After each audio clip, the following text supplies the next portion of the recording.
Class में मैं अपनी फीमेल क्लासमेट की लेग को पिलो के तौर पर यूज़ करता हूँ और उसकी लेग के ऊपर अपना सर रख के सो जाता हूँ।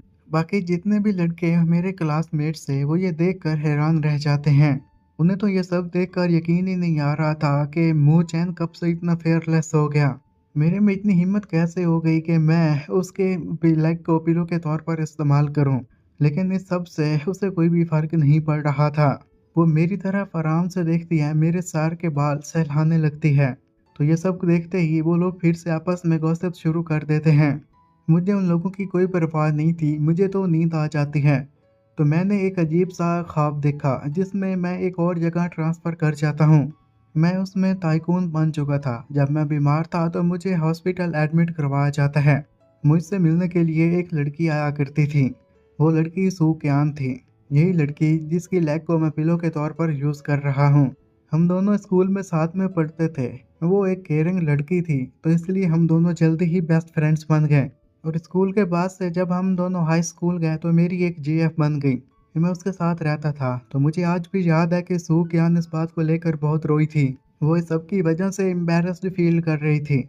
और आज जब मैं हॉस्पिटल में बेड पर लेटा हूँ, तो कोई और मुझे देखने ना आया सू कियान के अलावा। मैं जान चुका था कि वो मुझसे सच्चा प्यार करती थी। मेरी आंखों से आंसू आ जाते हैं। मैं चाहता हूँ कि ज़िंदगी मुझे एक और मौका दे। कि तभी मुझे सू कियान की आवाज़ सुनाई देती है, जो कि चिल्लाकर यही कह रही थी कि हम बडीज़ हैं, लेकिन इसका ये मतलब नहीं है कि तुम क्लास में मुझे शर्मिंदा करो। मेरे मुँह से पानी निकल रहा था, जो कि उसकी पैंट को गीला कर देता है और इसी बात को लेकर वो मेरे ऊपर भड़क रही थी। तभी मेरी आँख खुलती है, मुझे समझ में नहीं आ रहा था कि ये क्या है। मैं इधर-उधर की चीज़ों को देखता हूँ तो पता चलता है कि आज हमारा आखिरी दिन होने वाला है। क्या ये वजह है कि मेरा दोबारा रीबर्न हुआ है? मैं दोबारा क्लास में था। सू कियान की वॉइस ने मुझे रियलिटी में भेज दिया था। उसका इशारा अपनी स्कर्ट की तरफ था, जिसे मैंने गीला कर दिया था। और वो मुझे यही कहती है कि तुम इसके लिए गिल्टी हो, तो क्या तुम इसे साफ नहीं करोगे? तो मैं तो बस सू कियान को ही गौर से देखने लग जाता। वो अभी भी इनोसेंट थी और मैं जो उसे इतना गौर से देख रहा था, ये बात उसे भी हैरान कर देती है। वो मुझे यही कहती है कि इतने अरसे से हम फ्रेंड रहे हैं, कभी भी तुमने मुझे लड़की के तौर पर नहीं देखा। अब ऐसा क्या हुआ कि तुम मुझे लड़की समझ रहे हो? तो मैं कहता हूँ कि तुम लड़की हो, तो इसमें बुरा बुरा क्या है? तो वो मेरी तरफ देखती है और कहती है, अच्छा तो अब मैं लड़की बन गई, इसलिए तुम मुझे देख रहे हो? बताओ लड़की होना कैसा लग रहा है? नहीं, ऐसा नहीं हो सकता, तुम्हें मेरे ऊपर क्रश है, ये कब से हुआ? वो तो अब एटीट्यूड दिखाने लग जाती है और कहती है कि मैं अच्छे ग्रेड्स लेकर आती हूँ और सुंदर भी हूँ, इसलिए तुम्हारी क्रश बनना तो बनता ही है। तो उस इस तरह बढ़के मारता देखकर अंदर ही अंदर मैं भी खुशी फील कर रहा था। वो अभी भी क्यूट और इनोसेंट थी और मैं बस यही सोचता हूँ कि मैं इसे अपनी वाइफ बना लूँगा। कि तभी हमारे होमरूम टीचर आ जाते हैं और वो हमें कहते हैं कि कांग्रेचुलेशन इस क्लास में पास होने के लिए और अगली लाइफ के लिए। वो हमें बेस्ट विशेस देते हैं और हमें फिर यही कहते हैं कि हम अब घर जा सकते हैं। हमारी समर की छुट्टियां आ गई थीं। तो तभी वो मेरे पास आती है और मुझे यही कहती है कि छुट्टियों के बाद हम मुझे याद रखना, क्योंकि ये छुट्टियां मेरे लिए बोरिंग होने वाली हैं। हम एक दूसरे से दूर जो हो जाएंगे, तो घर पे भी एक दूसरे के चक्कर लगाते रहेंगे। तो मैं कहता हूँ कि वो तो बाद में देखा जाएगा, अभी तो काफ़ी टाइम पड़ा है, तो चलो जाकर हम कॉफ़ी पीते हैं। मैं अपने मन ही मन में यही कहता हूँ कि मेरा रीबॉर्न हुआ है। मुझे पता था कि पिछली लाइफ में तुमने मेरा साथ दिया था, अब मैं तुम्हें ऐसे कैसे जाने दे सकता हूँ? सो कियान को तो मेरी बात पर यकीन नहीं आ रहा था कि मैं उसे बाहर खाने के लिए पूछ रहा हूँ, तो मुझे कहती है कि तुम इतने जेनरस कब से हो गए? और वो मुझे यही कहती है कि कहीं मैं कोई ट्रिक पे प्ले करने की कोशिश तो नहीं कर रहा, उसे फँसाना तो नहीं चाहता। और वो मुझे यही कहती है कि मेरे पास इतने पैसे नहीं हैं कि मैं तुम्हें मिल्क टी खरीद कर दूँ। तो मैं कहता हूँ कि तुम इस बात की टेंशन ही मत लो, मेरे पास पैसे हैं ना, मैं तुम्हें पिलाऊँगा। फिर मैं उससे कहता हूँ कि हम दोनों बेस्ट फ्रेंड हैं, तो क्यों ना एक-दूसरे को हग कर लें। तो ये सुनते ही वो तो गुस्से में आ जाती है। वो यही कहती है कि अब हम बड़े हो चुके हैं, हम भला एक-दूसरे को हग कैसे कर सकते हैं? तुम इसके बारे में सोच भी कैसे सकते हो? बच्चे होते तो फिर भी ये चल जाता। तो मैं फिर उसे कहता हूँ ठीक है, जैसा तुम्हें ठीक लगे। मैं भी फिर थोड़ा-सा मूड बना लेता हूँ, तो वो मुझे कहती है कि नहीं-नहीं मैं तो मज़ाक कर रही थी। फिर हम मिल्क टी की शॉप के पास जाते हैं, तो हमें पता चलता है कि 1 कप के बदले में हमें 40 युआन देने होंगे। हम दोनों फिर उसको खरीदते हैं, मैं पैसे पे करने वाला था कि सू कियान जल्दी से वो पैसे पे कर देती है। और फिर मन ही मन में कहती है कि सिर्फ़ मुझे इसे हग ही तो करना है और हिम्मत करके मुझे हग कर ही लेती है। और फिर कहती है, देखा मैंने तुम्हें हग कर लिया और फिर वो मिल्क टी पीने लग जाती है। उसके चेहरा तो टमाटर की तरह लाल हो चुका था।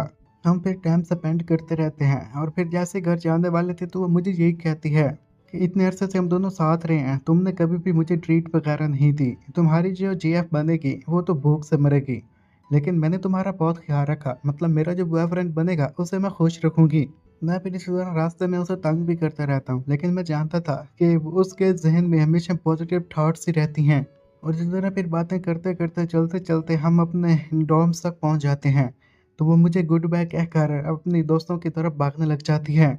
मैं भी फिर अपने डॉर्म में जाता हूँ, अपना सामान वगैरह पैक करता हूँ और घर के लिए निकल लेता हूँ। अब तेज़ बारिश हो रही थी, मैं गाड़ी में बैठा था, घर जाने का इंतज़ार कर रहा था।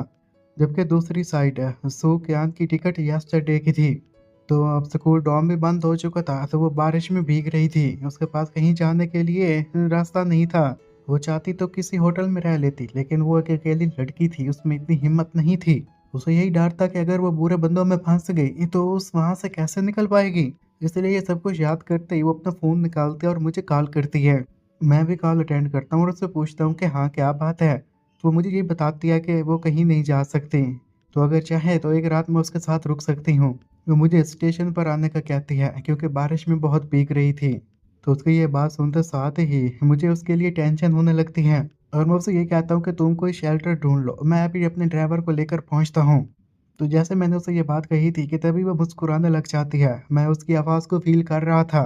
वो पहले से रिलैक्स फ़ील कर रही थी। थोड़ी देर के बाद ही फिर मैं स्टेशन पर पहुँच जाता हूँ। उसे देखता हूँ जो कि अब सर्दी की वजह से काँप रही थी। जैसे ही गाड़ी उसके पास खड़ी हुई थी तो वो जल्दी से गाड़ी में बैठ जाती है। लेकिन अभी भी उसकी सर्दी कम नहीं हो रही थी और वो पानी से भीगी हुई थी। मैं फिर उसे टॉवल देता हूँ ताकि अपने पानी को सोख कर ले और उसे कहता हूँ, तुम्हारा रिलायबल ब्रदर जो हूँ। देखा मैं कैसे टाइम पर आ गया। तो वो फिर अपने बाल खुश करने के बाद मुझे कहती है कि हाँ, हाँ, तुम सही कह रहे हो, तुम सच में बहुत अच्छे हो। मैं तो अब तुम्हारे लिए फीलिंग्स फ़ील करने लग गई हूँ। मेरा तो दिल कर रहा है कि तुम्हें किस कर लूँ। तो तभी मैं उसके फ़ेस पे हाथ रख देता हूँ कि नहीं, तुम्हें ऐसा करने की ज़रूरत नहीं है। और उससे ये कहता हूँ कि जब हम जगह पर पहुँचेंगे तो तुम जल्दी से कपड़े चेंज कर लेना। मेरी नज़र उसके सूटकेस पर पड़ी थी और कहा था कि बैकअप के लिए तुम्हारे पास कपड़े तो होंगे।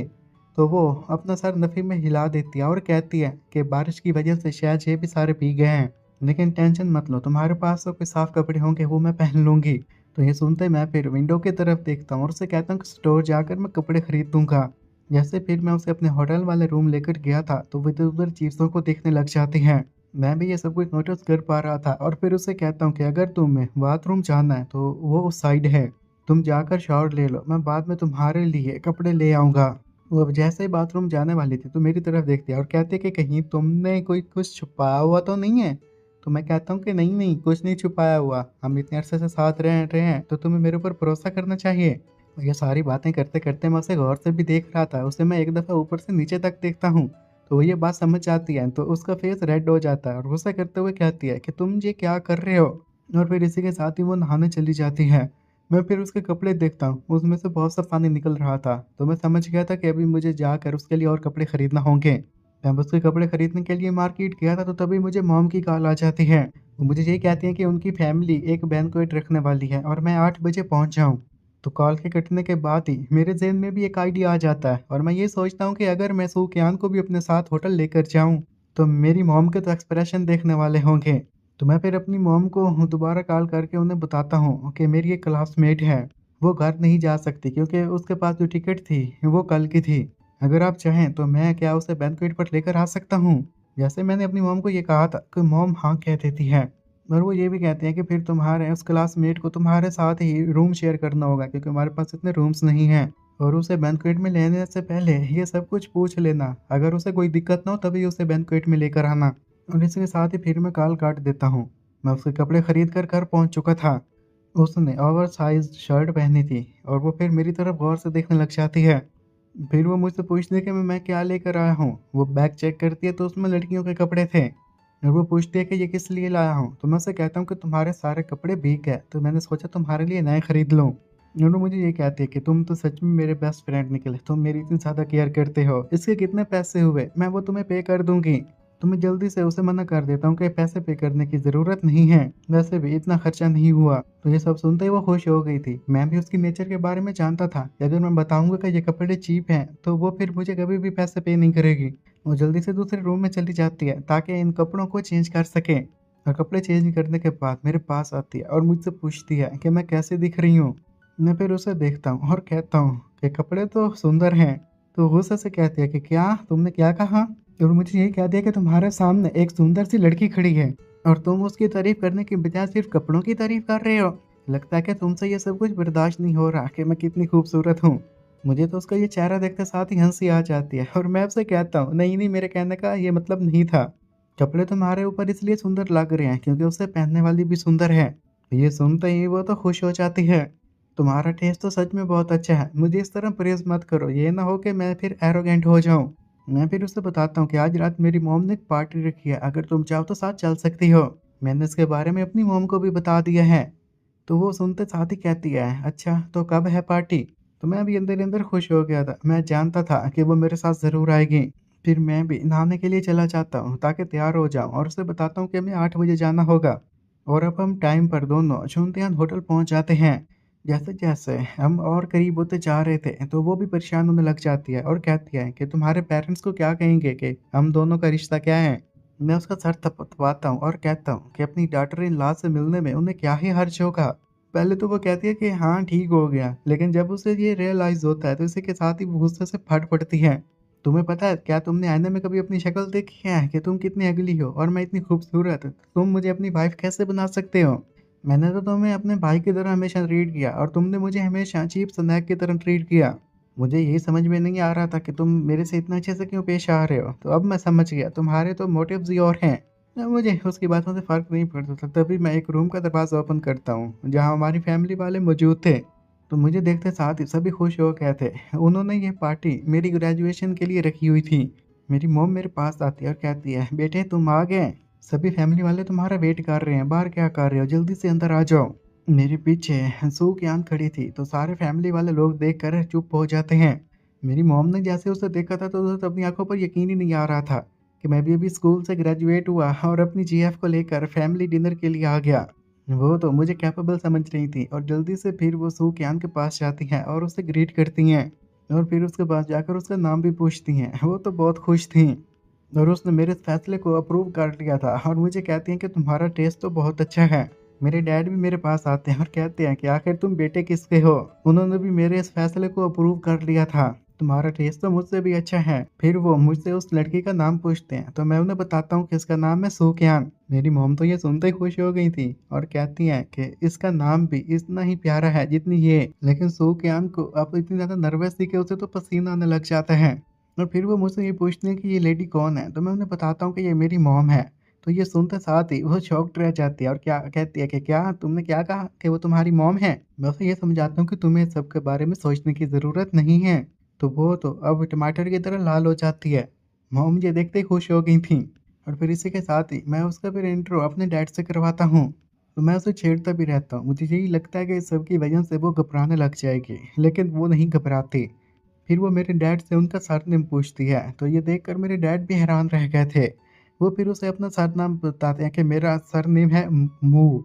तो वो एक्साइटेड होते हुए कहती है, ओह! तो ओल्ड मू ये आप हैं? और मुझे भी तंग करने के लिए कहती है कि उसका सरनेम तो तुम्हारे सरनेम से मैच कर रहा है। लेकिन फिर उसे रियलाइज़ होता है कि उसे इतना ज़्यादा एक्साइटेड नहीं होना चाहिए था, तो वो सहम जाती है। मेरी मॉम अब इस मोमेंट को और ज़्यादा ऑकवर्ड नहीं बनाना चाहती थी, तो वो हमें कहती है कि जल्दी से अब खाना खा लें। लेकिन सूक्यान को तो बहुत शर्म आ रही थी। वो तो चाहती थी कि अभी टेबल के नीचे छुप जाए। मेरी मॉम ने उसके लिए बहुत सारा खाना प्याले में रखा था और ये कहती हैं कि शर्माओ मत, सभी खा जाओ। सूक्यान भी खाना खाने लग जाती है और फिर इस सब के लिए आंटी को थैंक्स कहती है। मेरी मॉम भी उसे टीज़ करने के लिए कहती हैं कि अगर तुम मुझे आंटी की बजाय ये मॉम कहो तो वो ज़्यादा सूट करेगा। तो इससे तो उसके गाल रेड हो जाते हैं और वो अपना चेहरा शर्माते हुए छुपा लेती है और कहती है कि आंटी ठीक रहेगा। मैं भी ये देखकर मुस्कुराता हूँ और उसे छेड़ने के लिए कहता हूँ कि हम दोनों वैसे भी बेस्ट फ्रेंड्स हैं ना, तो तुम मेरी मॉम को अपनी मॉम कह सकती हो। तो ये सुनते ही वो रियलाइज़ कर लेती है कि शायद मैं उसे बुद्धू बनाने की कोशिश कर रहा हूँ। अब जैसे ही खाना ख़त्म करने के बाद हम घर जा रहे थे, तो तभी मॉम बताती है कि हमारे पास सिर्फ़ 2 ही रूम्स हैं, एक में हम सोएँगे और एक में तुम दोनों सो लेना।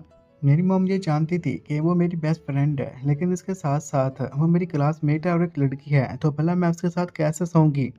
अब उसके ज़हन में भी अलग-अलग सवालात आने लग जाते हैं। वो अलग-अलग सिनेरियोज़ को सोच रही थी और फिर इन द एंड यही सोच दिया कि कहीं ऐसा तो नहीं है कि ये मुझे फँसाने की कोशिश कर रहा है। ये ना हो कि रात को कुछ गड़बड़ कर दे। लेकिन फिर वो खुद को तसल्ली देती है कि ऐसा शायद कुछ भी नहीं होगा। 3 सालों से वो साथ रह रहे हैं और कभी भी उसने ऐसी हरकत नहीं की। वो मेरे साथ काइंड है, लेकिन अगर मैं उसकी क्रश निकली तो रात को कुछ भी हो सकता है। खैर वो मना भी नहीं कर सकती थी, तो ये बात मॉम फ़ील कर लेती हैं। उन्होंने कभी भी नहीं सोचा था कि मेरी दोस्त मेरे साथ सोएगी। जैसे ही फिर हम रूम में जाते हैं तो वो मेरे पास आती है और मुझे यही कहती है कि मैं जानती हूँ कि मैं एक फ्लावर की तरह खूबसूरत हूँ, लेकिन तुम इस बात का रात को फ़ायदा मत उठाना और रात को मुझे तंग करने की कोशिश मत करना जब मैं सो रही हूँ। वो मेरे करीब आती है, वो मेरा रिएक्शन देखना चाहती थी, तो तभी मैं उससे कहता हूँ कि तुम अब रुक जाओ। तो मैं फिर उस पर गुस्सा करने लग जाता हूँ। मन ही मन में यही कहता कि अगर ये मेरे से प्यार नहीं करती होगी ना तो अभी यहाँ से चली जाएगी।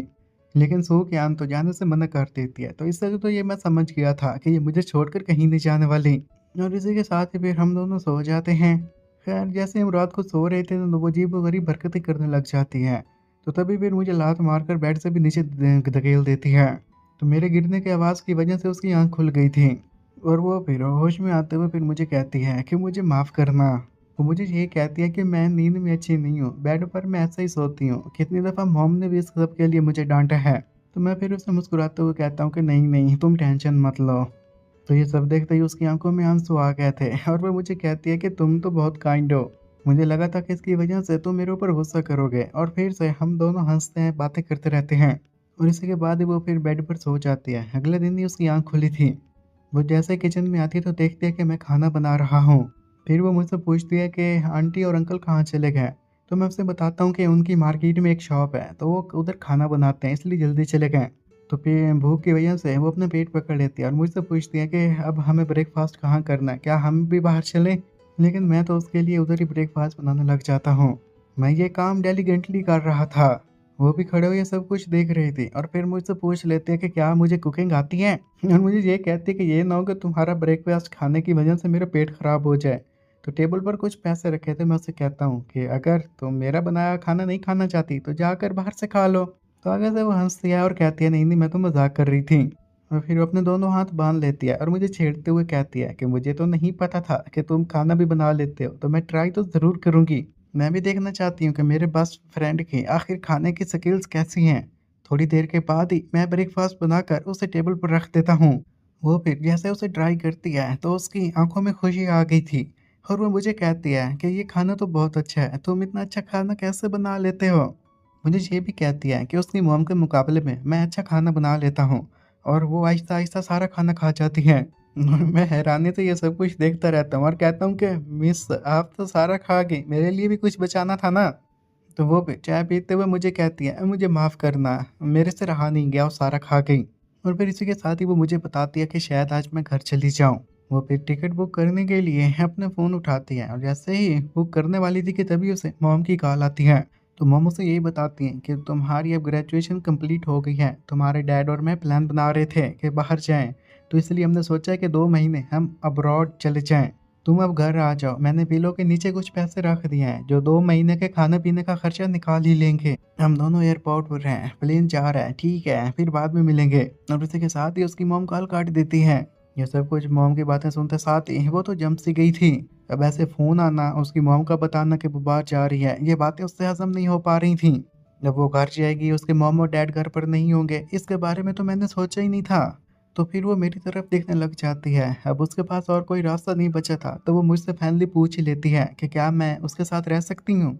वैसे भी तुम शंघाई यूनिवर्सिटी में एडमिशन लेने के लिए फॉर्म फिल करने जा रहे हो, तो मैंने भी वहीं एडमिशन लेने का सोचा है।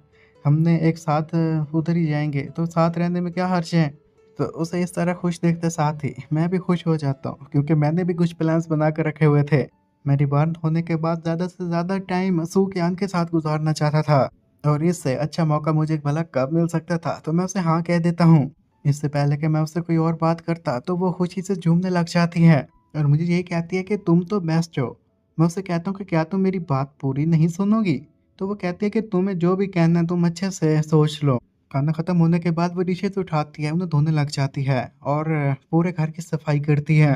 तो मैं भी उसे काम करते देखकर खुश हो गया था। वो अपने काम में लगी हुई थी, तो मैं सोफ़े पर जाता हूँ कि तभी फिर मुझे कॉल आती है। वो कॉल किसी कैफ़े से आई हुई थी। वो मुझे किसी प्राइस के बारे में डिस्कस कर रहे थे, तो इसी के साथ ही फिर कॉल काट देता हूँ। तो तभी फिर वो भी घर की सफाई करने के बाद आ गई थी। घर को अच्छे से देख दिया और मुझे कहती है कि तुम्हें मेरी तारीफ़ करना होगी। देखो मैंने इस घर को चमका दिया है। और ये सब कुछ कहने के बाद फिर वो मुझसे ये भी पूछ लेती है कि अभी-अभी किसकी कॉल आई थी? क्या ये आंटी की कॉल थी? तो मैं कहता हूँ नहीं, नहीं आंटी की कॉल नहीं थी, मेरे दोस्त की कॉल थी। वो मुझे स्टारबक्स मिलने के लिए बुला रहा है। मुझे अब वहीं जाना होगा और तुम भी नीचे मार्केट में जाकर घर में खाने के लिए कुछ सामान वगैरह लेकर आओ। वैसे भी तुम यहाँ पर 2 महीने रहने वाली हो, तो इसलिए ज़रूरत की चीज़ें तुम खरीद ही लो। ये सुनते ही वो हैरान रह जाती है और फिर मुझसे कहती है कि 1 मिनट, क्या तुम इसके लिए मान गए कि 2 महीने मैं यहाँ रुक सकती हूँ? और वो तो खुशी से झूम ही उठती है। मुझे कहती है कि तुम तो सच में मेरे बेस्ट बडी हो और टेंशन मत लो, घर के सारे काम मैं सँभाल लूँगी। तो मैं फिर से उसे छेड़ने लग जाता हूँ, जिसकी वजह से वो फिर गुस्से में आ जाती है। फिर हम दोनों मिलकर ही नीचे जाते हैं ताकि वो मार्केट से कुछ खरीद ले और मैं भी फिर कैफ़े पहुँच जाता हूँ ताकि मैं उसके ओनर से मिल सकूँ। तो तभी फिर मुझे ज़ूकियान की कॉल आती है जो कि ये कहती है कि हाउस की कीज़ तुम्हारे पास है। तुमने तो कहा था कि घर जल्दी वापस आ जाओगे, अभी तक आए नहीं हो। मेरे पास बहुत सारा सामान है। वो वेट कर रही थी, इसकी वजह से बहुत तंग आ चुकी थी। तो मैं भी फिर उसकी बात सुनने के बाद उसे कहता हूँ कि बस थोड़ी देर मैं पहुँच जाऊँगा। थोड़ी देर के बाद ही मैं पहुँच जाता हूँ। और मुझे देखते साथ ही कहती है कि फाइनली तुम आ गए। 1 घंटे से मैं तुम्हारा वेट कर रही थी, इसकी वजह से बहुत थक गई हूँ। तो ये सब कुछ देखते मैं उससे कहता हूँ क्योंकि तुमने इस सामान को उठाया हुआ है, अगर तुम इसे नीचे ज़मीन पर रख देती तो तुम इतनी ना थकती। हम दोनों फिर बहुत देर तक आपस में बातें करते रहते हैं और फिर वो मुझसे पूछ ही लेती है कि कहीं मैं सीक्रेटली किसी को डेट तो नहीं कर रहा। मैं उसे समझाता हूँ कि मैं तो अपने दोस्त से मिलने के लिए गया था, मेरी कोई जीएफ नहीं है। तो सूफियान भी मुझे छेड़ने के लिए कहने लगती है कि शायद तुम एक खूबसूरत लड़की के साथ रहते हो, इसलिए तुम्हारा भी जीएफ बनाने का दिल कर रहा हूँ। कौन जाने कि तुम दोस्त से मिलने गए थे या वो तुम्हारी जीएफ थी। उसे तो अब इस बात को लेकर ही टेंशन होने लग गई थी और यही कहती है कि अगर तुम्हारी एक अच्छा दोस्त बन गया या फिर जीएफ बन गई तो लोग मेरे बारे में क्या कहेंगे। तो उसकी ये बातें सुनते साथ ही मुझे भी बहुत हंसी आती है, मैं अपनी हंसी पर रोक नहीं सकता। जब हम दोनों घर की तरफ जा रहे थे, वो उसने पीछे सामान उठाया हुआ था, तो मैं उससे कहता हूँ कि कुछ सामान मुझे पकड़ा दो, लेकिन वो सामान मुझे देने से मना कर देती है। घर जाने के बाद वो सामान नीचे फेंक देती है और फिर पानी पीती है और बाद में मुझे कहती है कि मैंने इस सामान को पूरा दिन उठाए रखा, मैं कितनी अमेजिंग हूँ, मेरी तारीफ करो। मुझे ये देखकर हंसी आ जाती है और फिर मैं उसे थम्स अप देता हूँ। मैं फिर अपने फ़ोन को उठाकर स्क्रॉल करने लगा था, तो तभी वो मुझे कहती है कि अभी लंच में 2 घंटे पड़े हैं, तो कहीं हम एक जगह तलाश करें लंच करने के लिए। तुम जो कुछ भी लंच में खाना चाहोगे, उसके पैसे मैं पे करूँगी, मेरी तरफ से तुम्हारे लिए ट्रीट।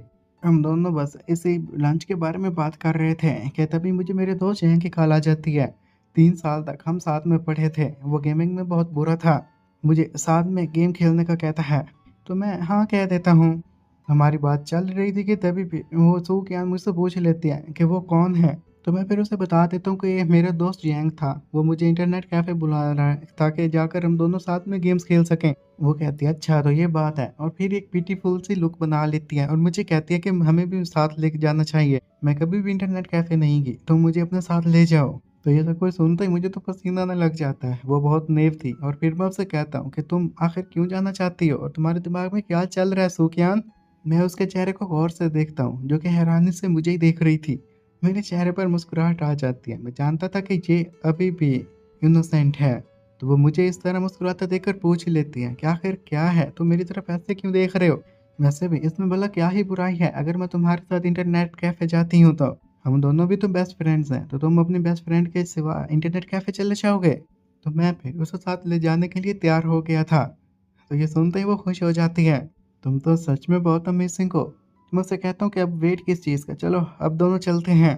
और वो मुझसे ये कहते हैं कि मैं पहली दफ़ा इंटरनेट कैफ़े जा रही हूँ। अगर किसी चीज़ में मेरे से गड़बड़ हो तो तुम मेरा मज़ाक उड़ा सकते हो, मैं बुरा नहीं मनाऊँगी।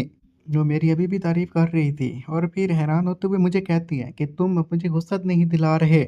मैं जो भी तुमसे बात कह रही हूँ तुम हाँ में हाँ मिला रहे हो, ऐसा क्यों कर रहे हो? इसी के साथ ही फिर हमारे जाने का वक़्त हो गया था। हम फिर टैक्सी लेते हैं और दोनों फिर इंटरनेट कैफ़े की तरफ बढ़ने लगते हैं।